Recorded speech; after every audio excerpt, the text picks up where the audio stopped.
demonstration of the Miyo baby hammock.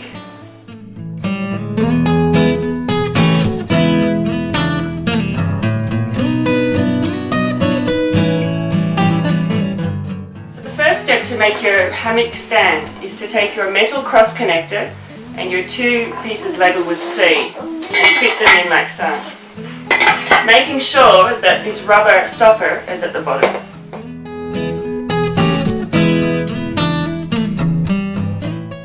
Next, take the wooden section labelled with A, and it has this rubber hook at the bottom, and place it into the metal cross connector.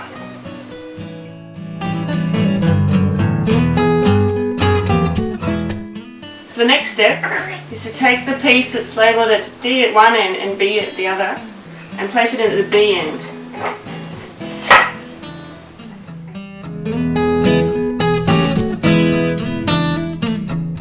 And lastly, you've got to put this metal connector in here, screw it in place, and then pop in your last piece.